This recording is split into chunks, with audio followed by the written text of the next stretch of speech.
संसार में जितने भी धार्मिक मतमतांतर हैं, वो सबके सब किसी महापुरुष के पीछे श्रद्धालुओं का संगठित समाज है। महापुरुष की एकांत भजन स्थली कालांतर में तीर्थ, आश्रम, मठ और मंदिरों का रूप ले लेते हैं, जहां महापुरुष के नाम पर जीविकोपार्जन से लेकर विलासिता तक के साधन जुटाए जाते हैं। गद्दियां महापुरुष के बाद बनती हैं, गद्दियों से कोई महापुरुष नहीं बनता। इसीलिए धर्म सदा से ही प्रत्यक्षदर्शी महापुरुष के क्षेत्र की वस्तु रहा है। गीता ऐसे ही निर्विवाद महापुरुष योगेश्वर भगवान श्री कृष्ण की वाणी है, जिसके चिरंतन सत्यों से आपका साक्षात करा रहा है यथार्थ गीता का ये कैसेट प्रसारण।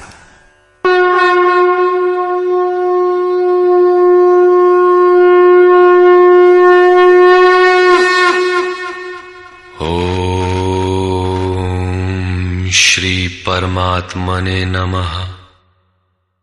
यथार्थ गीता, श्रीमद् भगवद गीता, अथैकादशो अध्यायः। गत अध्याय में योगेश्वर श्री कृष्ण ने अपनी प्रधान प्रधान विभूतियों का संक्षिप्त विवरण प्रस्तुत किया, किंतु अर्जुन को लगा कि उसने विस्तार से सुन लिया है। उसने कहा कि आपकी वाणी सुनने से मेरा सारा मोह नष्ट हो गया, अज्ञान नष्ट हो गया। आपने जो कहा उसे प्रत्यक्ष देखना चाहता हूं। सुनने और देखने में पश्चिम और पूर्व का अंतर है। चलकर देखने पर वस्तु स्थिति कुछ और ही होती है। अर्जुन ने उस रूप को देखा तो कांपने लगा, क्षमा याचना करने लगा। क्या ज्ञानी भयभीत होता है? उसे कोई जिज्ञासा रह जाती है? नहीं, बौद्धिक स्तर की जानकारी सदैव धूमिल रहती है। हां, वो यथार्थ जानकारी के लिए प्रेरणा अवश्य देती है। इसलिए अर्जुन ने निवेदन किया। अर्जुन उवाच,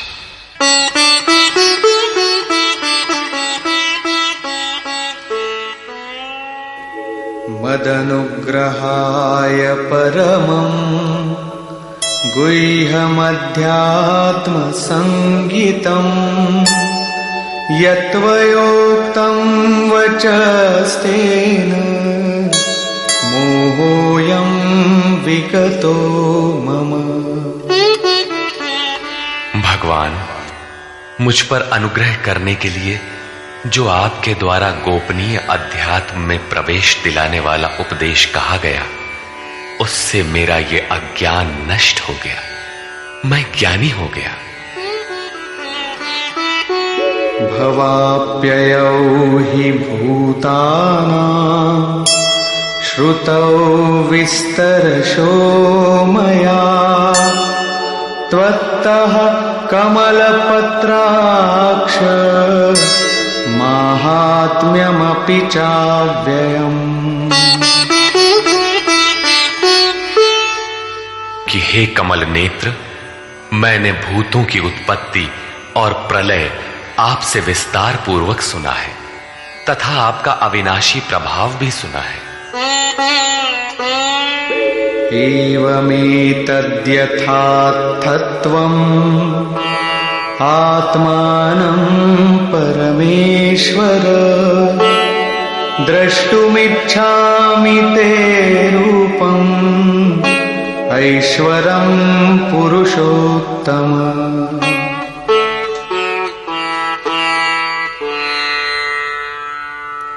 हे परमेश्वर, आप अपने को जैसा कहते हैं ये ठीक ऐसा ही है, इसमें कोई संदेह नहीं है, किंतु मैंने उसे केवल सुना है।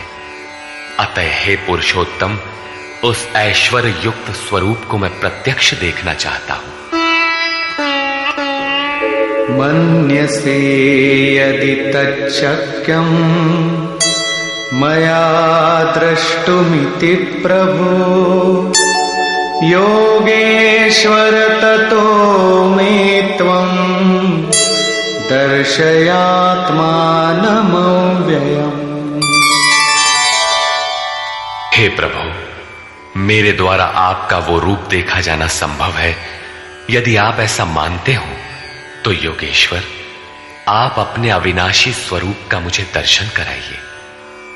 इस पर योगेश्वर ने कोई प्रतिवाद नहीं किया, क्योंकि पहले भी वे स्थान स्थान पर कह आए हैं कि तू मेरा अनन्य भक्त और प्रिय सखा है। अतः बड़ी प्रसन्नता के साथ उन्होंने अपना स्वरूप दर्शाया। श्री भगवान उवाच। पश्य मे पार्थ रूपाणि शतशोऽथ सहस्रशः नानाविधानि दिव्यानि नानावर्णाकृतीनि च। पार्थ, मेरे सैकड़ों तथा हजारों नाना प्रकार के और नाना वर्ण तथा आकृति वाले दिव्य स्वरूप को देख।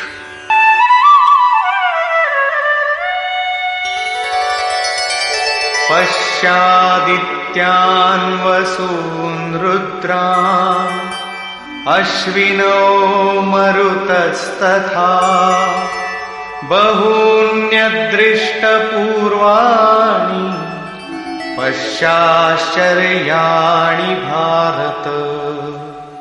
हे भारत, अदिति के 12 पुत्रों, 8 वसुओं, 11 रुद्रों, दोनों अश्विनी कुमारों और 49 मरुदगणों को देख, तथा अन्य बहुत से पहले तुम्हारे द्वारा कभी न देखे हुए आश्चर्यमय रूपों को देख।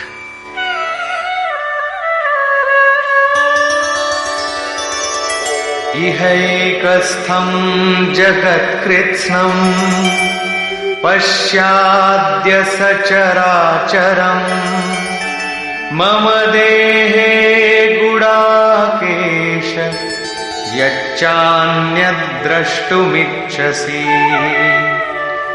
अर्जुन, अब मेरे इस शरीर में एक ही स्थान पर स्थित हुए चराचर सहित संपूर्ण जगत को देख, तथा और भी जो कुछ देखना चाहता है वो देख।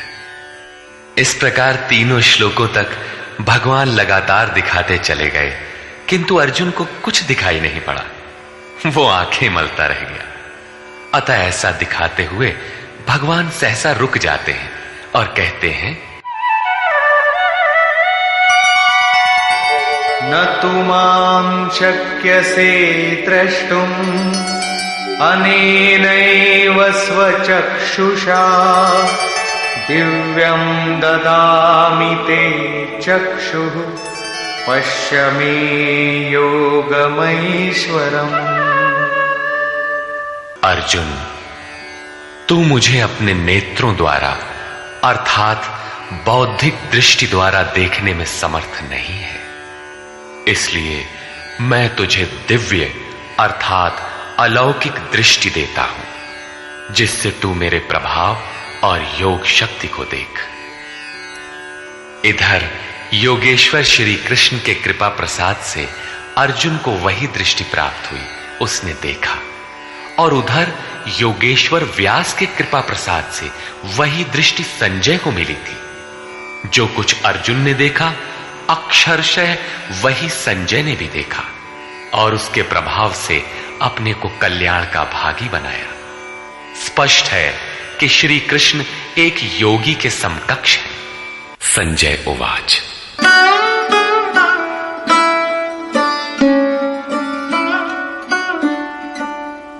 एवमुक्त्वा ततो राजन् महायोगेश्वरो हरिः दर्शयामास पार्थाय परमं रूपमैश्वरम्।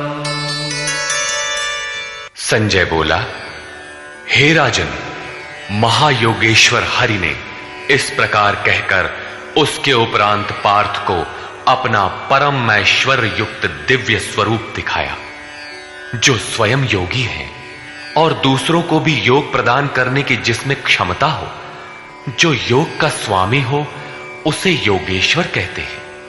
इसी प्रकार सर्वस्व का हरण करने वाला हरि है। यदि केवल दुखों का हरण किया और सुख छोड़ दिया तो दुख आएगा। अतः सब पापों के नाश के साथ सर्वस्व का हरण करके अपना स्वरूप देने में जो सक्षम है वो हरि है। उन्होंने पार्थ को अपना दिव्य स्वरूप दिखाया। सामने तो खड़े ही थे।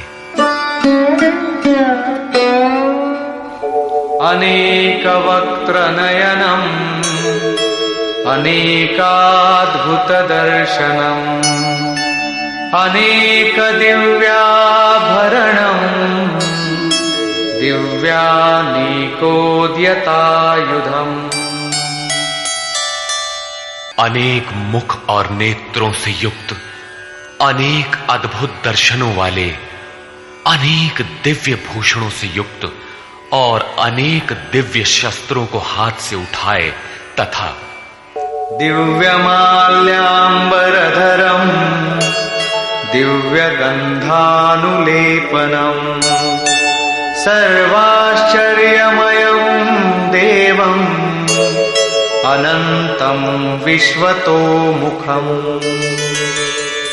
दिव्य माला और वस्त्रों को धारण किए हुए, दिव्य गंध का अनुलेपन किए हुए, सब प्रकार के आश्चर्यों से युक्त, सीमा रहित विराट स्वरूप परमदेव को दृष्टि मिलने पर अर्जुन ने देखा। दिवि सूर्य सहस्रस्य भवेद्युगपदुत्थिता यदि भासदृशी सा स्यात् भासस्तस्य महात्मनः। संजय बोला, हे राजन, आकाश में एक साथ 1000 सूर्यों के उदय होने से जितना प्रकाश होता है, वो भी विश्व रूप उन महात्मा के प्रकाश के सदृश कदाचित ही हो। यहां श्री कृष्ण महात्मा ही है, योगेश्वर थे।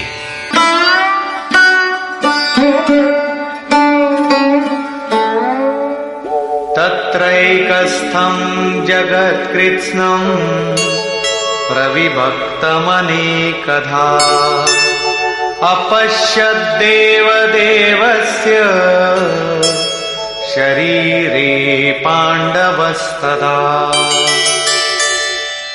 पांडुपुत्र अर्जुन ने, पुण्य ही पांडु है, पांडु ही अनुराग को जन्म देता है।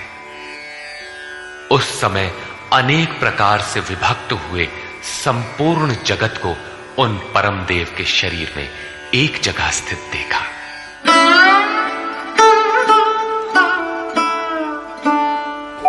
ततः स विस्मयाविष्टो हृष्टरोमा धनञ्जयः प्रणम्य शिरसा देवं कृताञ्जलिरभाषत।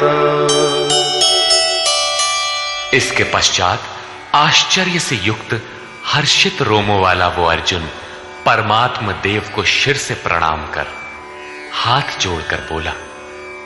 यहां अर्जुन ने अंतःकरण से नमन किया और कहा, अर्जुन उवाच,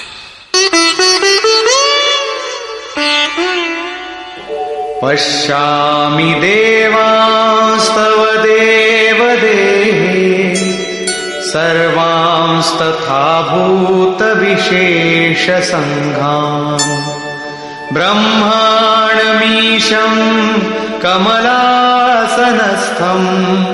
ऋषींश्च सर्वानुरगांश्च दिव्यान्। हे देव, आपके शरीर में मैं संपूर्ण देवों को तथा अनेक भूतों के समुदायों को, कमल के आसन पर बैठे हुए ब्रह्मा को, महादेव को, संपूर्ण ऋषियों को तथा दिव्य सर्पों को देखता हूं। यह प्रत्यक्ष दर्शन था, कोरी कल्पना नहीं। किंतु ऐसा तभी संभव है जब योगेश्वर पूर्णत्व प्राप्त महापुरुष हृदय से दृष्टि प्रदान करे। ये साधन गम्य है। अनेक बाहूदर वक्त्र नेत्रम् पश्यामि त्वां सर्वतोऽनन्तरूपम् नान्तं न मध्यं न पुनस्तवादिम् पश्यामि विश्वेश्वर विश्वरूप। विश्व के स्वामी, मैं आपको अनेक हाथ, पेट, मुख और नेत्रों से संयुक्त तथा सब ओर से अनंत रूपों वाला देखता हूं। हे विश्वरूप, न मैं आपके आदि को, न मध्य को और न अंत को ही देखता हूं, अर्थात आपके आदि, मध्य और अंत का निर्णय नहीं कर पा रहा हूं। किरीटिनं गदिनं चक्रिणं च तेजो राशिं सर्वतो दीप्तिमन्तम् पश्यामि त्वां दुर्निरीक्षं समन्तात् दीप्तानलार्कद्युतिमप्रमेयम्। मैं आपको मुकुट युक्त, गदा युक्त, चक्र युक्त, सब ओर से प्रकाशमान तेज पुंज स्वरूप, प्रज्वलित अग्नि और सूर्य के सदृश, देखने में दुष्कर अर्थात कठिनाई से देखा जाने वाला और सब ओर से बुद्धि आदि से ग्रहण न हो सकने वाला अप्रमेय देखता हूं। इस प्रकार संपूर्ण इंद्रियों से पूर्णतया समर्पित होकर योगेश्वर श्री कृष्ण को इस रूप में देखकर अर्जुन उनकी स्तुति करने लगा। त्वमक्षरं परमं वेदितव्यम् त्वमस्य विश्वस्य परं निधानम् त्वमव्ययः शाश्वतधर्मगोप्ता सनातनस्त्वं पुरुषो मतो मे। भगवान, आप जानने योग्य परम अक्षर अर्थात अक्षय परमात्मा है। आप इस जगत के परम आश्रय हैं।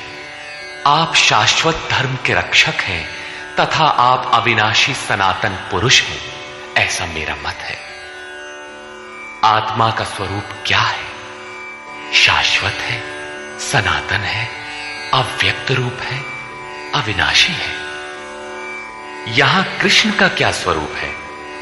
वही शाश्वत, सनातन, अव्यय, अविनाशी, अर्थात प्राप्ति के पश्चात महापुरुष भी उसी आत्म भाव में स्थित होता है।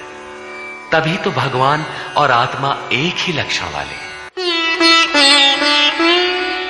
अनादिमध्यान्तमनन्तवीर्यम् अनन्तबाहुं शशिसूर्यनेत्रम् पश्यामि त्वां दीप्तहुताशवक्त्रम् स्वतेजसा विश्वमिदं तपन्तम्।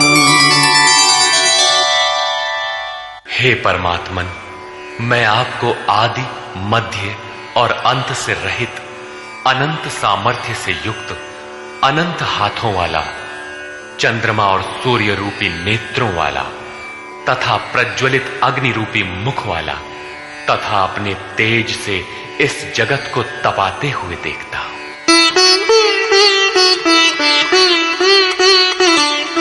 द्यावा पृथिव्योरिदमन्तरं हि व्याप्तं त्वयैकेन दिशश्च सर्वाः दृष्ट्वाद्भुतं रूपमुग्रं तवेदं लोकत्रयं प्रव्यथितं महात्मन्। हे महात्मन, अंतरिक्ष और पृथ्वी के बीच का संपूर्ण आकाश तथा सब दिशाएं एकमात्र आपसे ही परिपूर्ण है। आपके इस अलौकिक भयंकर रूप को देखकर तीनों लोक अत्यंत व्यथित हो रहे हैं। अमीहि त्वां सुरसङ्घा विशन्ति केचिद्भीताः प्राञ्जलयो गृह्णन्ति स्वस्तीत्युक्त्वा महर्षिसिद्धसङ्घाः स्तुवन्ति त्वां स्तुतिभिः पुष्कलाभिः। वे देवताओं के समूह आप में ही प्रवेश कर रहे हैं और कई एक भयभीत होकर हाथ जोड़े हुए आपके गुणों का गान कर रहे हैं। महर्षि और सिद्धों के समुदाय स्वस्ति वाचन अर्थात कल्याण हो ऐसा कहते हुए संपूर्ण स्तोत्रों द्वारा आपकी स्तुति कर रहे हैं। रुद्रादित्या वसवो ये च साध्या विश्वेश्विनो मरुतश्चोष्मपाश्च गन्धर्वयक्षासुरसिद्धसङ्घा वीक्षन्ते त्वां विस्मिताश्चैव सर्वे।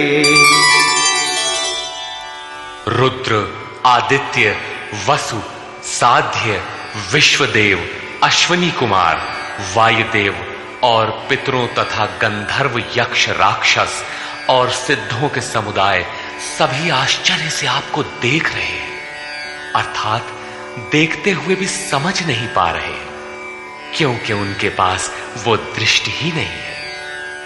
कृष्ण ने पीछे बताया था कि आसुरी स्वभाव वाले लोग मुझे तुच्छ कहकर संबोधित करते हैं, सामान्य मनुष्य जैसा मानते हैं, जबकि मैं परम भाव में परमेश्वर रूप में स्थित हूं। यद्यपि हूं मनुष्य शरीर के आधार वाला, उसी का विस्तार यहां है कि वे आश्चर्य से देख रहे हैं, यथार्थतः समझ नहीं पा रहे हैं, नहीं देखते।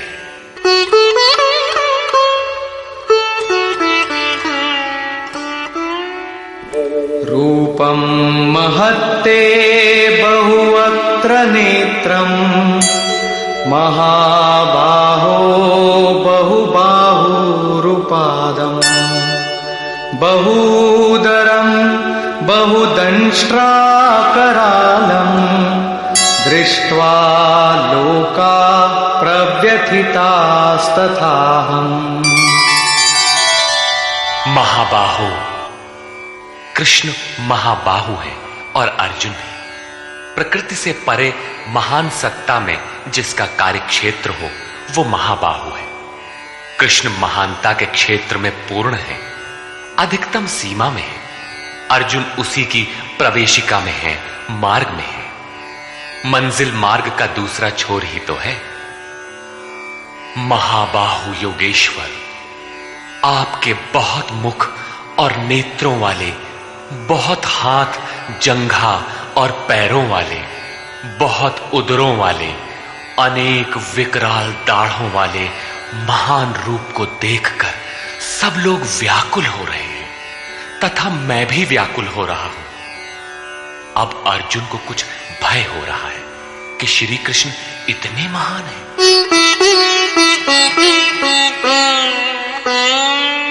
नभस्पृशं दीप्तमनेकवर्णम् व्याक्ताननं दीप्तविशालनेत्रम् दृष्ट्वा हि त्वां प्रव्यथितान्तरात्मा धृतिं न विन्दामि शमं च विष्णो। विश्व में सर्वत्र अणुरूप से व्याप्त हे विष्णु, आकाश को स्पर्श किए हुए प्रकाशमान अनेक रूपों से युक्त फैलाए हुए मुख और प्रकाशमान विशाल नेत्रों से युक्त आपको देखकर विशेष रूप से भयभीत अंतःकरण वाला मैं धैर्य और मन के समाधान रूपी शांति को नहीं पा रहा। दंष्ट्राकरालानि च ते मुखानि दृष्ट्वैव कालानलसन्निभानि दिशो न जाने न लभे च शर्म प्रसीद देवेश जगन्निवास। आपके विकराल दाढ़ों वाले और कालाग्नि के समान प्रज्वलित मुखों को देखकर मैं दिशाओं को नहीं जान पा रहा हूं। चारों ओर प्रकाश देखकर दिशा भ्रम हो रहा है। आपका ये रूप देखते हुए मुझे सुख भी नहीं मिल रहा है। देवेश, हे जगन निवास, आप प्रसन्न हो। अमी च त्वां धृतराष्ट्रस्य पुत्राः सर्वे सहैवावनिपालसङ्घैः भीष्मो द्रोणः सूतपुत्रस्तथासौ सहास्मदीयैरपि योधमुख्यैः। वे सभी धृतराष्ट्र के पुत्र राजाओं के समुदाय सहित आप में प्रवेश कर रहे हैं, और भीष्म पितामह, द्रोणाचार्य तथा वो कर्ण जिससे अर्जुन बहुत भयभीत था, वो कर्ण एवं हमारी ओर के भी प्रधान योद्धाओं सहित सब के सब वक्त्राणि ते त्वरमाणा विशन्ति दंष्ट्राकरालानि भयानकानि केचिद्विलग्ना दशनान्तरेषु सन्दृश्यन्ते चूर्णितैरुत्तमाङ्गैः। बड़े वेग से आपके विकराल दाढ़ों वाले भयानक मुखों में प्रवेश कर रहे हैं तथा उनमें से कितने ही चूर्ण हुए सिरों सहित आपके दांतों के बीच में लगे हुए दिखाई पड़ रहे हैं। वे किस वेग से प्रवेश कर रहे हैं, अब उनका वेग देखिए। यथा नदीनां बहवोऽम्बुवेगाः समुद्रमेवाभिमुखा द्रवन्ति तथा तवामी नरलोकवीरा विशन्ति वक्त्राण्यभिविज्वलन्ति। जैसे नदियों के बहुत से जल प्रवाह अपने में विकराल होते हुए भी समुद्र की ओर दौड़ते हैं, समुद्र में प्रवेश करते हैं, ठीक उसी प्रकार वे शूरवीर मनुष्यों के समुदाय आपके प्रज्वलित मुखों में प्रवेश कर रहे हैं। अर्थात वे अपने में शूरवीर तो हैं, किंतु आप समुद्रवत हैं। आपके समक्ष उनका बल अत्यल्प है। वे किस लिए और किस प्रकार प्रवेश कर रहे हैं, इसके लिए उदाहरण प्रस्तुत है। यथा प्रदीप्तं ज्वलनं पतंगा विशन्ति नाशाय समृद्धवेगा तथैव नाशाय विशन्ति लोकाः तवापि वक्त्राणि समृद्धवेगा। जैसे पतंगे नष्ट होने के लिए ही प्रज्वलित अग्नि में अतिवेग से प्रवेश करते हैं, वैसे ही ये सब प्राणी भी अपने नाश के लिए आपके मुखों में अत्यंत बढ़े हुए वेग से प्रवेश कर रहे हैं। लेलीहसे ग्रसमानः समन्तात् लोकान् समग्रान् वदनैर्ज्वलद्भिः तेजोभिरापूर्य जगत् समग्रम् भासस्तवोग्राः प्रतपन्ति विष्णु। आप उन समस्त लोकों को प्रज्वलित मुखों द्वारा सब ओर से निगलते हुए चाट रहे हैं, उनका आस्वादन कर रहे हैं। हे व्यापनशील परमात्मन, आपकी उग्र प्रभा संपूर्ण जगत को अपने तेज से व्याप्त करके तप रही है। तात्पर्य यह है कि पहले आसुरी संपत्ति परम तत्व में विलीन हो जाती है, उसके पश्चात दैवी संपत्ति का कोई प्रयोजन नहीं रह जाता, इसलिए वो भी उसी स्वरूप में विलीन हो जाती है। अर्जुन ने देखा कि कौरव पक्ष तदनंतर उसके अपने पक्ष के योद्धा कृष्ण के मुख में विलीन होते जा रहे हैं। उसने पूछा,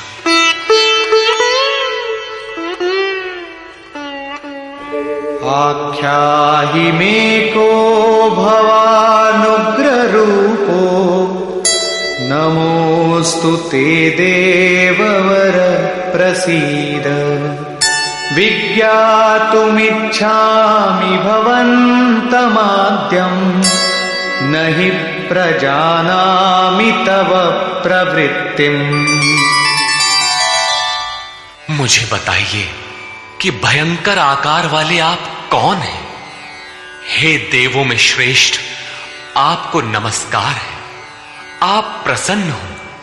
आदि स्वरूप, मैं आपको भली प्रकार जानना चाहता हूं। जैसे आप कौन हैं, क्या करना चाहते हैं? क्योंकि आपकी प्रवृत्ति अर्थात चेष्टाओं को नहीं समझ पा रहा हूं। इस पर योगेश्वर श्री कृष्ण बोले। श्री भगवान उवाच, कालोऽस्मि लोकक्षयकृत् प्रवृद्धो लोकान् समाहर्तुमिह प्रवृत्तः ऋतेऽपि त्वां न भविष्यन्ति सर्वे येव स्थिताः प्रत्यनीकेषु योधाः। अर्जुन, मैं लोकों का नाश करने वाला बढ़ा हुआ काल हूं और इस समय इन लोकों को नष्ट करने के लिए प्रवृत्त हुआ हूं। प्रतिपक्षियों की सेना में स्थित जितने योद्धा हैं, वे सब तेरे बिना भी नहीं रहेंगे। वे जीवित नहीं बचेंगे, इसीलिए प्रवृत्त हुआ हूं। तस्मात्त्वमुत्तिष्ठ यशो लभस्व जित्वा शत्रून् भुङ्क्ष्व राज्यं समृद्धम् मयैवैते निहताः पूर्वमेव निमित्तमात्रं भव सव्यसाचिन्। इसलिए अर्जुन, तू युद्ध के लिए खड़ा हो, यश प्राप्त कर, शत्रुओं को जीत, समृद्धि संपन्न राज्य को भोग। ये सब शूरवीर मेरे द्वारा पहले से ही मारे हुए हैं। सव्यसाचिन, तू केवल निमित्त मात्र बन। प्रायः सर्वत्र कृष्ण ने कहा है कि वो परमात्मा न कुछ स्वयं करता है, न कराता है, न संयोग ही जोड़ता है। मोहावृत्ति बुद्धि के कारण ही लोग कहते हैं कि परमात्मा कराता है, किंतु यहां वे स्वयं ताल ठोक कर खड़े हो जाते हैं कि अर्जुन, करता धरता तो मैं हूं, मेरे द्वारा ये लोग पहले से ही मारे हुए, तो खड़ा भर हो, यश ले ले। ऐसा इसलिए है कि सो केवल भगतन हित लागी। अर्जुन उसी अवस्था को प्राप्त कर चुका था कि भगवान स्वयं ताल ठोक कर खड़े हो गए। अनुराग ही अर्जुन है। अनुरागी के लिए भगवान सदैव खड़े हैं। उन्हीं के कर्ता है, रथी बन जाते हैं। यहां गीता में तीसरी बार साम्राज्य का प्रकरण आया है। पहले अर्जुन लड़ना नहीं चाहता था। उसने कहा कि पृथ्वी के धन धान्य संपन्न अकंटक साम्राज्य तथा देवताओं के स्वामीपन अथवा त्रैलोक्य के राज्य में भी मैं उस उपाय को नहीं देखता जो इंद्रियों को सुखाने वाले मेरे शोक को दूर कर सके। जब तड़पन बनी ही रहेगी तो हमें नहीं चाहिए। योगेश्वर ने कहा, इस युद्ध में हारोगे तो देवत्व और जीतने पर महामहिम की स्थिति मिलेगी। और यहां 11वें अध्याय में कहते हैं कि ये शत्रु मेरे द्वारा मारे गए हैं, तू निमित्त मात्र भर बन जा, यश को प्राप्त कर और समृद्ध राज्य को भोग। फिर वही बात, जिस बात से अर्जुन चौंकता है, जिसमें वो शोक मिटता हुआ नहीं देखता, क्या श्री कृष्ण फिर भी वही राज्य देंगे? नहीं, वस्तुतः विकारों के अंत के साथ परमात्म स्वरूप की स्थिति ही वास्तविक समृद्धि है, जो स्थिर संपत्ति है, जिसका कभी विनाश नहीं होता, राजयोग का परिणाम है। द्रोणं च भीष्मं च जयद्रथं च कर्णं तथान्यानपि योधवीरान् मया हतांस्त्वं जहिमा व्यथिष्ठा युध्यस्व जेतासि रणे सपत्नान्। इन द्रोण, भीष्म, जयद्रथ और कर्ण तथा अन्यान्य बहुत से मेरे द्वारा मारे हुए शूरवीर योद्धाओं को तू मार, भय मत कर। संग्राम के वैरियों को तू निश्चित जीतेगा, इसलिए युद्ध कर। यहां भी योगेश्वर ने कहा कि मेरे द्वारा मारे हुए इन मरे हुओं को तू मार। स्पष्ट किया कि मैं करता हूं, जबकि 5वें अध्याय के 13, 14 एवं 15 श्लोक में उन्होंने कहा था भगवान अकर्ता है।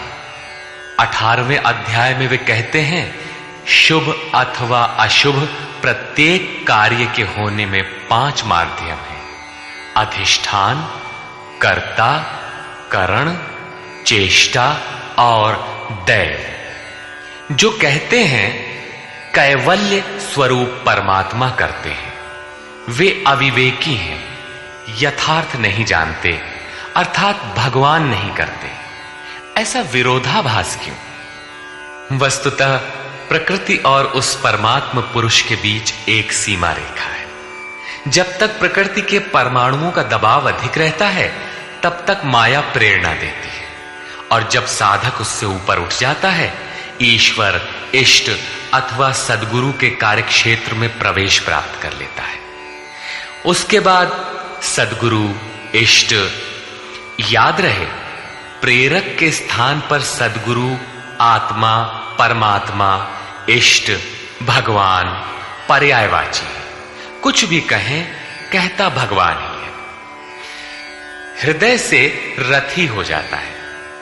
आत्मा से जागृत होकर उस अनुरागी साधक का स्वयं पथ संचालन करने लग जाता है। पूज्य महाराज जी कहते थे, हो जिस परमात्मा की हमें चाह है, वो जिस सतह पर खड़े हैं, उस सतह पर स्वयं उतरकर जब तक आत्मा से जागृत नहीं हो जाता, तब तक सही मात्रा में साधन का आरंभ नहीं होता। उसके बाद जो कुछ साधक से पार लगता है, वो उनकी देन है। साधक तो निमित्त मात्र होकर उनके संकेत और आदेश पर चलता भर रहता है। साधक की विजय उनकी देन है। ऐसे अनुरागी के लिए ईश्वर अपनी दृष्टि से देखता है, दिखाता है और अपने स्वरूप तक पहुंचाता है। यही श्री कृष्ण कहते हैं, मेरे द्वारा मारे हुए इन बैरियों को मार, निश्चय ही तुम्हारी विजय होगी, मैं जो खड़ा हूं। संजय उवाच।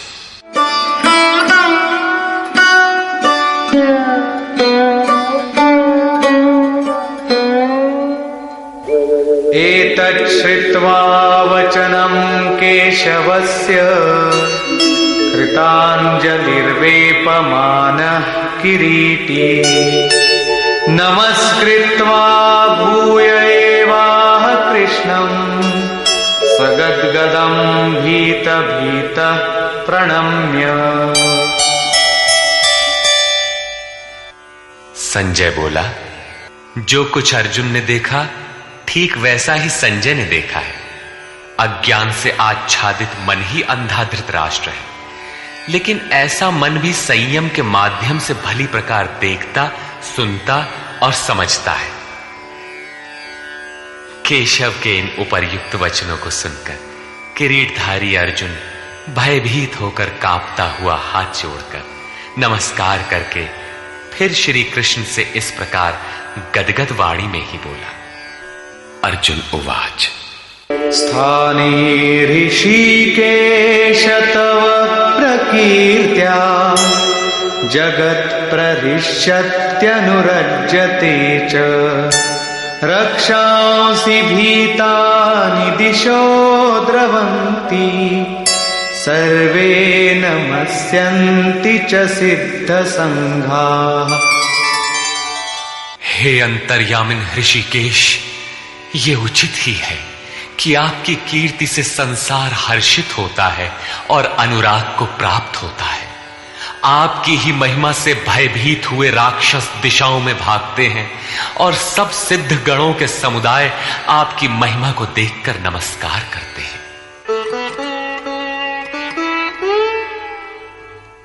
कस्माच्च तेन न मेरन्महात्मन् गरीयसे ब्रह्मणोऽप्यादिकर्त्रे अनंत देवेश जगन्निवास त्वमक्षरं सदसत्तत्परं यत्। हे महात्मन, ब्रह्मा के भी आदिकर्ता और सबसे बड़े, आपके लिए वे सब कैसे नमस्कार न करें, क्योंकि हे अनंत, हे देवेश, हे जगन्निवास, सत, असत और उनसे भी परे अक्षर अर्थात अक्षय स्वरूप आप ही हैं। अर्जुन ने अक्षय स्वरूप का प्रत्यक्ष दर्शन किया था। केवल बौद्धिक स्तर पर कल्पना करने या मान लेने मात्र से कोई ऐसी स्थिति नहीं मिलती जो अक्षय हो।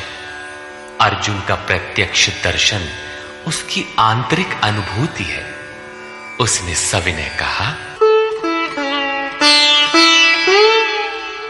त्वमादिदेव पुरुषः पुराण त्वमस्य विश्वस्य परं निधानम् वेत्तासि वेद्यं च परं च धाम त्वया ततं विश्वमनन्तरूप। आप आदिदेव और सनातन पुरुष हैं। आप इस जगत के परम आश्रय और जानने वाले हैं, जानने योग्य हैं तथा परम धाम है। हे अनंत स्वरूप, आपसे ये संपूर्ण जगत व्याप्त है, आप सर्वत्र हैं। वायुर्यमोऽग्निर्वरुण शशाङ्कः प्रजापतिस्त्वं प्रपितामहश्च नमो नमस्तेस्तु सहस्रकृत्वः पुनश्च भूयोऽपि नमो नमस्ते। आप ही वायु, यमराज, अग्नि, वरुण, चंद्रमा तथा प्रजा के स्वामी ब्रह्मा और ब्रह्मा के भी पिता हैं। आपको हजारों बार नमस्कार है, फिर भी बार बार नमस्कार है। अतिशय श्रद्धा और भक्ति के कारण नमन करते हुए अर्जुन को तृप्ति नहीं हो रही है। वो कहता है, नमः पुरस्तादथ पृष्ठतस्ते नमोऽस्तु ते सर्वत एव सर्व अनन्तवीर्यामितविक्रमस्त्वं सर्वं समाप्नोषि ततोऽसि सर्वः। हे अत्यंत सामर्थ्य वाले, आपको आगे से और पीछे से भी नमस्कार हो। हे सर्वात्मन, आपको सब ओर से ही नमस्कार हो, क्योंकि हे अत्यंत पराक्रमशाली, आप सब ओर से संसार को व्याप्त किए हुए, इसलिए आप ही सर्वरूप और सर्वत्र हैं। इस प्रकार बार बार नमस्कार करके भयभीत अर्जुन अपनी भूलों के लिए क्षमा याचना करता है।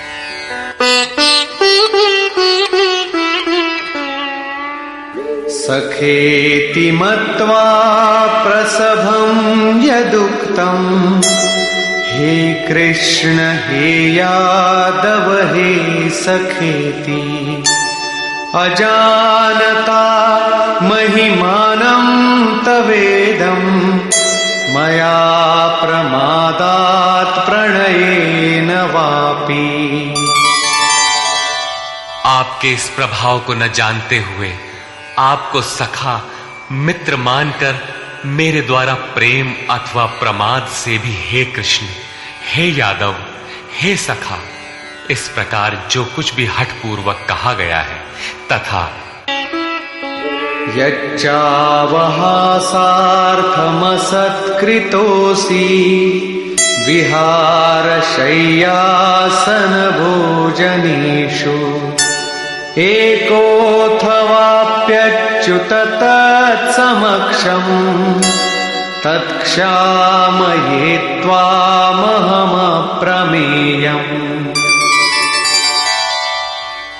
हे अच्युत, जो आप हंसी के लिए विहार, शय्या, आसन और भोजनादिकों में अकेले अथवा उन लोगों के सामने भी अपमानित किए गए हैं, वो सब अपराध अचिंत्य प्रभाव वाले आपसे मैं क्षमा कराता।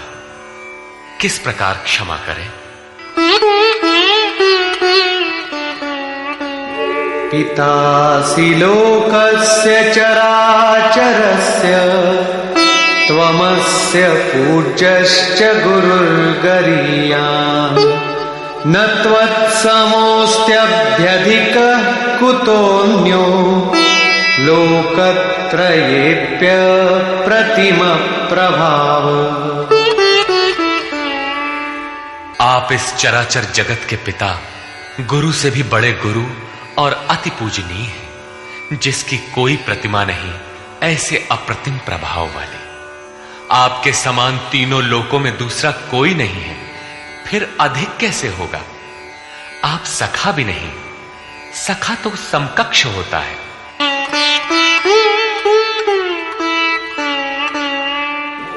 तस्मात् प्रणम्य प्रणिधाय कायम् प्रसादये त्वामहमीशमीड्यम्।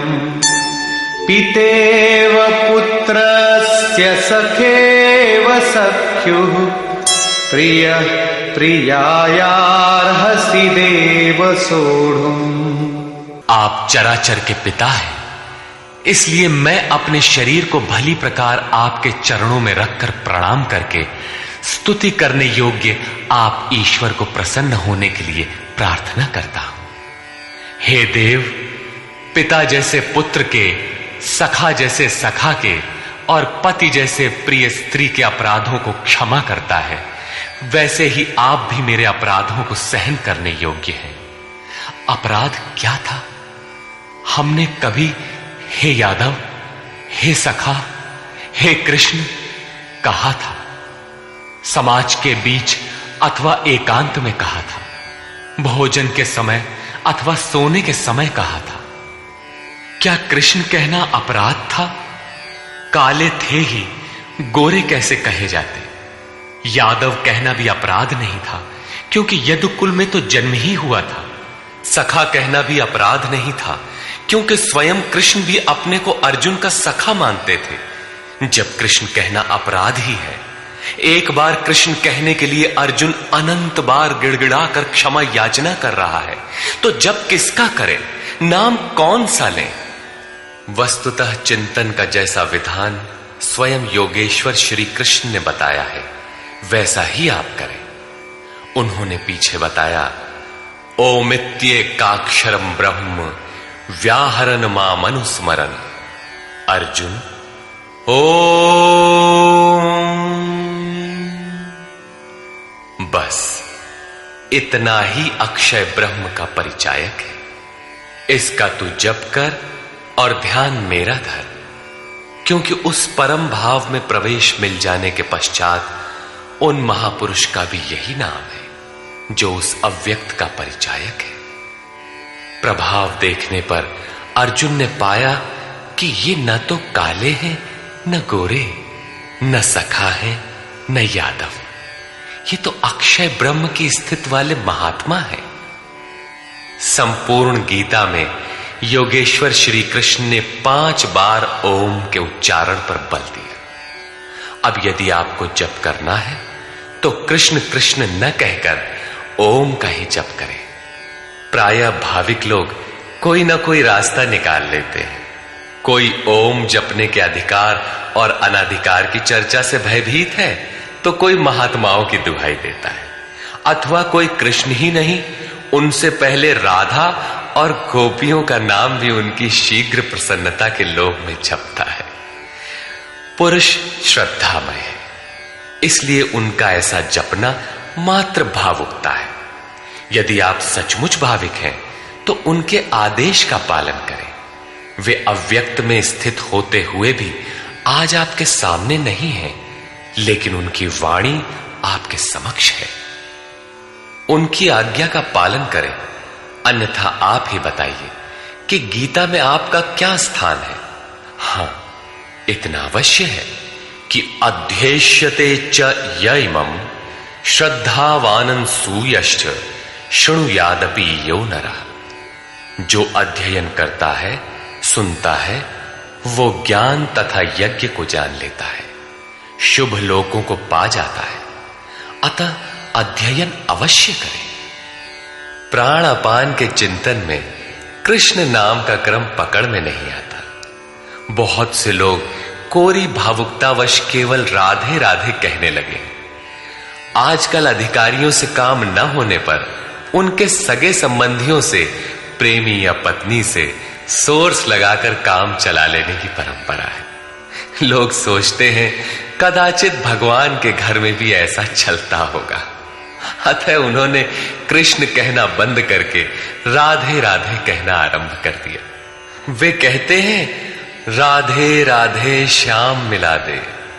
जो राधा एक बार बिछुड़ी तो स्वयं श्याम से नहीं मिल पाई, वो आपको कैसे मिला दे। अतः अन्य किसी का कहना न मानकर श्री कृष्ण के आदेश को आप अक्षरशः माने, ओम का जप करें। हां, यहां तक उचित है कि राधा हमारा आदर्श है, उतनी ही लगन से हमें भी लगना चाहिए। यदि पाना है तो राधा की तरह विरही बनना है। आगे भी अर्जुन ने कृष्ण कहा। कृष्ण उनका प्रचलित नाम था। ऐसे कई नाम थे जैसे गोपाल, किंतु बहुत से साधक गुरु गुरु या गुरु का प्रचलित नाम भावुकतावश जपना चाहते हैं, किंतु प्राप्ति के पश्चात प्रत्येक महापुरुष का वही नाम है जिस अव्यक्त में वो स्थित है। बहुत से शिष्य प्रश्न करते हैं, गुरुदेव, जब ध्यान आपका करते हैं तो पुराना नाम ओम इत्यादि क्यों जपें? गुरु गुरु अथवा कृष्ण कृष्ण क्यों न कहें? किंतु यहां योगेश्वर ने स्पष्ट किया कि अव्यक्त स्वरूप में विलय के साथ महापुरुष का भी वही नाम है जिसमें वो स्थित है। कृष्ण संबोधन था, जपने का नाम नहीं। योगेश्वर श्री कृष्ण से अर्जुन ने अपने अपराधों के लिए क्षमा याचना की, उन्हें स्वाभाविक रूप में आने की प्रार्थना की। कृष्ण मान गए, सहज हो गए, अर्थात उसे क्षमा भी कर दिया।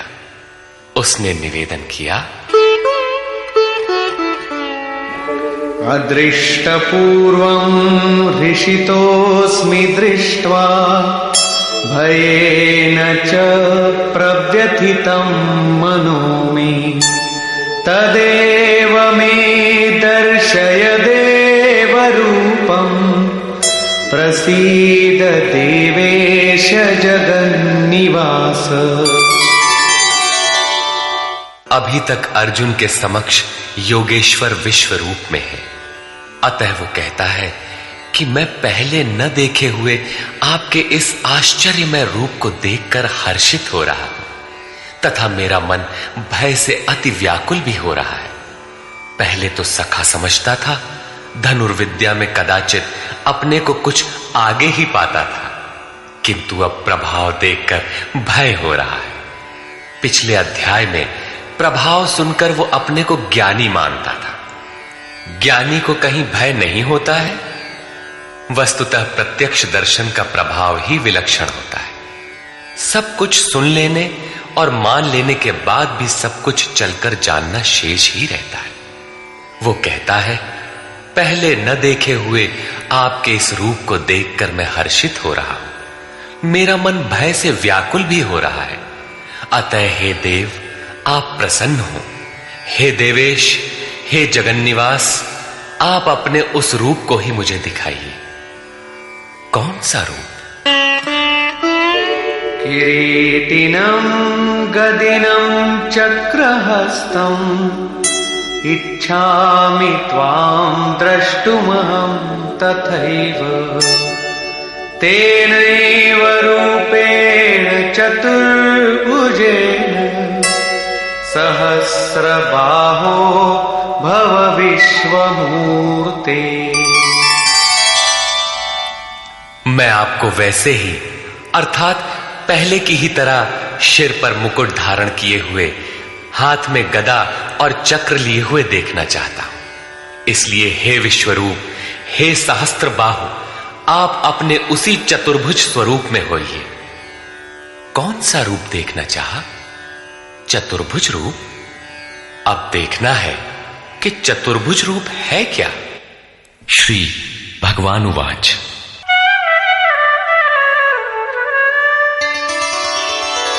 मया प्रसन्नेन तवार्जुनेदं रूपं परं दर्शितमात्मयोगात्। तेजोमयं विश्वमनन्तमाद्यं यन्मे त्वदन्येन न दृष्टपूर्वम्। इस प्रकार अर्जुन की प्रार्थना सुनकर श्री कृष्ण बोले, अर्जुन, मैंने अनुग्रह पूर्वक अपनी योग शक्ति के प्रभाव से अपना परम तेजोमय, सबका आदि और सीमा रहित विश्व रूप तुझे दिखाया है, जिसे तेरे सिवाय दूसरे किसी ने पहले कभी नहीं देखा। न वेदयज्ञाध्ययनैर्न दानैः न च क्रियाभिर्न तपोभिरुग्रैः एवं रूपः शक्य अहं त्रिलोके द्रष्टुं त्वदन्येन कुरु प्रवीर। अर्जुन, इस मनुष्य लोक में इस प्रकार विश्व रूप वाला मैं न वेद से, न यज्ञ से, न अध्ययन से, न क्रिया से, न उग्र तप से और न तेरे सिवाय किसी अन्य से देखा जाने को संभव हूं। अर्थात तेरे सिवाय ये रूप अन्य कोई देख नहीं सकता। तब तो गीता आपके लिए बेकार है। भगवत दर्शन की भी योग्यताएं अर्जुन तक सीमित रह गई, जबकि पीछे बताए आए हैं कि अर्जुन, राग, भय और क्रोध से रहित अनन्य मन से मेरी शरण हुए बहुत से लोग ज्ञान रूपी तप से पवित्र होकर साक्षात मेरे स्वरूप को प्राप्त हो चुके हैं। यहां कहते हैं, तेरे सिवाय न कोई देख सका है और न भविष्य में कोई देख सकेगा। अतः अर्जुन कौन है? क्या कोई पिंडधारी है? कोई शरीरधारी है? नहीं, वस्तुतः अनुराग ही अर्जुन है। अनुराग विहीन पुरुष न कभी देख सका है और न भविष्य में कभी देख सकेगा। सब ओर से चित्त समेटकर एकमात्र इष्ट के अनुरूप राग ही अनुराग है। अनुरागी के लिए ही प्राप्ति का विधान है। माते व्यथा मा च विमूढ़ भावो दृष्ट्वा रूपं घोरमीद्रिं ममेदम् व्यपेतभिः प्रीतमनाः पुनस्त्वं तदेव मे रूपमिदं प्रपश्य। इस प्रकार के मेरे इस विकराल रूप को देखकर तुझे व्याकुलता न हो और मूढ़ भाव भी न हो कि घबराकर अलग हो जाओ।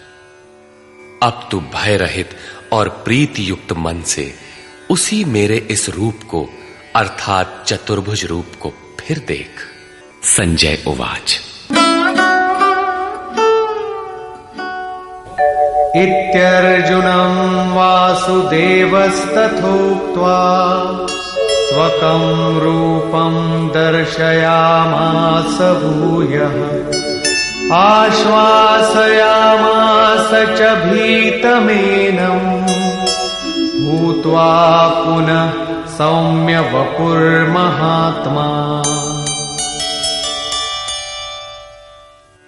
संजय बोला, सर्वत्र वास करने वाले देव उन वासुदेव ने अर्जुन से इस प्रकार कहकर फिर वैसे ही अपने रूप को दिखाया। फिर महात्मा कृष्ण ने सौम्य वपुः अर्थात प्रसन्न होकर भयभीत अर्जुन को धैर्य दिया। अर्जुन बोला, अर्जुन उवाच,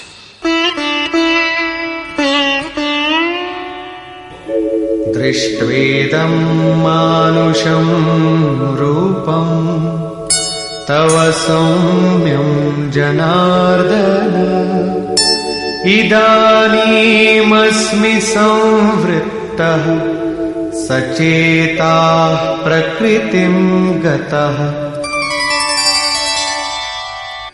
जनार्दन, आपके इस अत्यंत शांत मनुष्य रूप को देखकर अब मैं प्रसन्न चित्त हुआ और अपने स्वभाव को प्राप्त हो गया हूं। अर्जुन ने कहा था कि भगवन, अब आप मुझे उसी चतुर्भुज स्वरूप का दर्शन कराइए। योगेश्वर ने कराया भी, किंतु अर्जुन ने जब देखा तो क्या पाया? मानुषम रूपम, मनुष्य के रूप को देखा। वस्तुतः प्राप्ति के पश्चात महापुरुष ही चतुर्भुज और अनंत भुज कहलाते हैं। दो भुजा वाला महापुरुष तो अनुरागी के समक्ष बैठा ही है, किंतु अन्यत्र कहीं से कोई स्मरण करता है तो वही महापुरुष उस स्मरणकर्ता से जागृत होकर उसका भी मार्गदर्शन करता है। भुजा कार्य का प्रतीक है। वे भीतर भी कार्य करते हैं, बाहर भी। यही चतुर्भुज स्वरूप है। उनके हाथों में शंख, चक्र, गदा और पद्म क्रमशः वास्तविक लक्ष्य घोष, साधन चक्र का प्रवर्तन, इंद्रियों का दमन और निर्मल निर्लेप कार्य क्षमता का प्रतीक मात्र है। यही कारण है कि चतुर्भुज रूप में उन्हें देखने पर भी अर्जुन ने उन्हें मनुष्य रूप में ही पाया। चतुर्भुज महापुरुषों के शरीर और स्वरूप से कार्य करने की विधि विशेष का नाम है, न कि चार हाथ वाले कोई कृष्ण थे। श्री भगवानुवाच, सुदुर्दर्शमिदं रूपं दृष्टवानसि यन्मम देवाप्यस्य रूपस्य नित्यं दर्शनकांक्षिणः। महात्मा श्री कृष्ण ने कहा, अर्जुन, मेरा ये रूप देखने को अति दुर्लभ है, जैसा कि तूने देखा है, क्योंकि देवता भी सदा इस रूप के दर्शन की इच्छा रखते हैं। वस्तुतः सभी लोग संत को पहचान ही नहीं पाते। पूज्य सत्संगी महाराज अंतः प्रेरणा वाले पूर्ण महापुरुष थे, लेकिन उन्हें लोग पागल समझते रहे। किसी किसी पुण्यात्मा को आकाशवाणी हुई कि ये सद्गुरु हैं। केवल उन्होंने उन्हें हृदय से पकड़ा, उनके स्वरूप को पाया और अपनी गति पा ली। यही श्री कृष्ण कहते हैं कि जिनके हृदय में दैवी संपद जागृत है, वे देवता भी सदा इस रूप के दर्शन की आकांक्षा रखते हैं। तो क्या यज्ञ, दान अथवा वेदाध्ययन से आप देखे जा सकते हैं?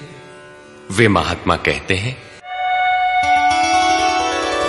नाहं वेदैर्न तपसा न दानेन न चेज्जया शक्य एवं विधो द्रष्टुं दृष्टवानसि मां यथा। न वेदों से, न तप से, न दान से और न यज्ञ से मैं इस प्रकार देखा जाने को सुलभ हूं जिस प्रकार तूने देखा है। तब क्या आपको देख पाने का कोई उपाय नहीं है? वे महात्मा कहते हैं, एक उपाय है। भक्त्या त्वनन्यया शक्य अहमेवं विधोऽर्जुन ज्ञातुं द्रष्टुं च तत्त्वेन प्रवेष्टुं च परन्तप। हे श्रेष्ठ तप वाले अर्जुन, अनन्य भक्ति द्वारा अर्थात सिवाय मेरे अन्य किसी देवता का स्मरण न करते हुए अनन्य श्रद्धा से तो मैं इस प्रकार प्रत्यक्ष देखने के लिए, तत्व से साक्षात जानने के लिए तथा प्रवेश करने के लिए भी सुलभ हूं। अर्थात उसकी प्राप्ति का एकमात्र सुगम माध्यम अनन्य भक्ति है। अंत में ज्ञान भी अनन्य भक्ति में परिणत हो जाता है, जैसा कि पीछे अध्याय 7 में द्रष्टव्य है। पीछे उन्होंने कहा कि तेरे सिवाय न कोई देख सका है न कोई देख सकेगा, जबकि यहां कहते हैं कि अनन्य भक्ति से न केवल मुझे देखा जा सकता है अपितु साक्षात जाना और मुझ में प्रवेश भी पाया जा सकता है। अर्थात अर्जुन अनन्य भक्त का नाम है, एक अवस्था का नाम है। अनुराग ही अर्जुन है। अंत में योगेश्वर श्री कृष्ण कहते हैं, मत्कर्म कृन्मत्परमो मद्भक्तः संगवर्जितः निर्वैरः सर्वभूतेषु यः स मामेति पांडव। हे अर्जुन, जो पुरुष मेरे द्वारा निर्दिष्ट कर्म अर्थात नियत कर्म यज्ञार्थ कर्म करता है, मत्परमः मेरे परायण होकर करता है, जो मेरा अनन्य भक्त है, संगवर्जितः किंतु संग दोष में रहते हुए वह कर्म नहीं हो सकता, अतः संग दोष से रहित होकर संपूर्ण भूत प्राणियों में बैर भाव से रहित है, वो मुझे प्राप्त होता है। तो क्या अर्जुन ने युद्ध किया? प्रण करके क्या उसने जयद्रथादि को मारा? निर्वैरः सर्वभूतेषु, यदि उन्हें मारता है तो भगवान को न देख पाता, जबकि अर्जुन ने देखा है। इससे सिद्ध है कि गीता में एक भी श्लोक ऐसा नहीं है जो बाह्य मारकाट का समर्थन करता हो।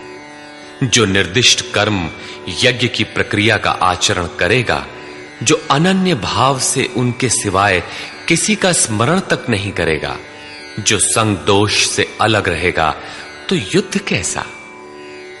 जब आपके साथ कोई है ही नहीं तो आप युद्ध किससे करेंगे? संपूर्ण भूत प्राणियों में जो बैर भाव से रहित है, मन से भी किसी को सताने की कल्पना न करे, वही मुझे प्राप्त होता है। तो क्या अर्जुन ने लड़ाई ली? कभी नहीं। वस्तुतः संग दोष से अलग रहकर जब आप अनन्य चिंतन में लगते हैं, निर्धारित यज्ञ की क्रिया में प्रवृत्त होते हैं, उस समय परिपंथी राग द्वेष काम क्रोध इत्यादि दुर्जय शत्रु बाधा के रूप में प्रत्यक्ष ही है। उनका पार पाना ही युद्ध है। निष्कर्ष, इस अध्याय के आरंभ में अर्जुन ने कहा, भगवन, आपकी विभूतियों को मैंने विस्तार से सुना, जिससे मेरा मोह नष्ट हो गया, अज्ञान का शमन हो गया, किंतु जैसा आपने बताया कि मैं सर्वत्र हूं, इसे मैं प्रत्यक्ष देखना चाहता हूं। यदि मेरे द्वारा देखना संभव हो तो कृपया उसी स्वरूप को दिखाइए। अर्जुन प्रिय सखा था, अनन्य सेवक था। अतएव योगेश्वर श्री कृष्ण ने कोई प्रतिवाद न कर तुरंत दिखाना आरंभ किया कि अब मेरे ही अंदर खड़े सप्तर्षि और उनसे भी पूर्व होने वाले ऋषियों को देख, ब्रह्मा और विष्णु को देख, सर्वत्र फैले मेरे तेज को देख, मेरे ही शरीर में एक स्थान पर खड़े तो चराचर जगत को देख। किंतु अर्जुन आंखें मलता ही रह गया। इसी प्रकार योगेश्वर श्री कृष्ण 3 श्लोकों तक अनवरत दिखाते गए, किंतु अर्जुन को कुछ भी दिखाई नहीं पड़ा। सभी विभूतियां योगेश्वर में उस समय थीं, किंतु अर्जुन को वे सामान्य मनुष्य जैसे ही दिखाई पड़ रहे थे। तब इस प्रकार दिखाते दिखाते योगेश्वर श्री कृष्ण सहसा रुक जाते हैं और कहते हैं, अर्जुन, इन आंखों से तू मुझे नहीं देख सकता, अपनी बुद्धि से तू मुझे परख नहीं सकता। लो, अब मैं तुझे वह दृष्टि देता हूं जिससे तू मुझे देख सकेगा। भगवान तो सामने खड़े ही थे। अर्जुन ने देखा, वास्तव में देखा। देखने के पश्चात क्षुद्र त्रुटियों के लिए क्षमा याचना करने लगा, जो वास्तव में त्रुटियां नहीं थीं। उदाहरण के लिए, भगवान, कभी मैंने आपको कृष्ण, यादव और कभी सखा कह दिया था, इसके लिए आप मुझे क्षमा करें। श्री कृष्ण ने क्षमा भी किया, क्योंकि अर्जुन की प्रार्थना स्वीकार कर वे सौम्य स्वरूप में आ गए, धीरज बंधाया। वस्तुतः कृष्ण कहना अपराध नहीं था, वे सांवले थे ही, गोरे कैसे कहलाते? यदुवंश में जन्म हुआ ही था। श्री कृष्ण स्वयं भी अपने को सखा मानते ही थे। वास्तव में प्रत्येक साधक महापुरुष को पहले ऐसा ही समझते हैं। कुछ उन्हें रूप और आकार से संबोधित करते हैं, कुछ उनकी वृत्ति से उन्हें पुकारते हैं और कुछ उन्हें अपने ही समकक्ष मानते हैं। उनके यथार्थ स्वरूप को नहीं समझते। उनके अचिंत्य स्वरूप को अर्जुन ने समझा तो पाया कि ये न तो काले हैं और न गोरे, न किसी कुल के हैं और न किसी के साथी ही हैं। इनके समान कोई है ही नहीं, तो सखा कैसा, बराबर कैसा? यह तो अचिंत्य स्वरूप है। जिसे यह स्वयं दिखा दे वही इन्हें देख पाता है। अतः अर्जुन ने अपनी प्रारंभिक भूलों के लिए क्षमा याचना की। प्रश्न उठता है कि जब कृष्ण कहना अपराध है तो उनका नाम जपा कैसे जाए? तो जिसे योगेश्वर श्री कृष्ण ने जपने के लिए स्वयं बल दिया, जपने की जो विधि बताई, उसी विधि से आप चिंतन स्मरण करें। वह है ओमित्येकाक्षरम ब्रह्म व्याहरन् मामनुस्मरन्। ओम अक्षय ब्रह्म का पर्याय है। ओ अहम स ओम, जो व्याप्त है वह सत्ता मुझ में छिपी है। यही है ओम का आशय। आप इसका जप करें और ध्यान मेरा करें। रूप अपना, नाम ओम का बताया। अर्जुन ने प्रार्थना की कि चतुर्भुज रूप में दर्शन दीजिए। श्री कृष्ण ने उसी सौम्य स्वरूप को धारण किया। अर्जुन ने कहा, भगवान, आपके इस सौम्य मानव स्वरूप को देखकर अब मैं प्रकृतिस्थ हुआ। मांगा था चतुर्भुज रूप, दिखाया मानुषम रूपम।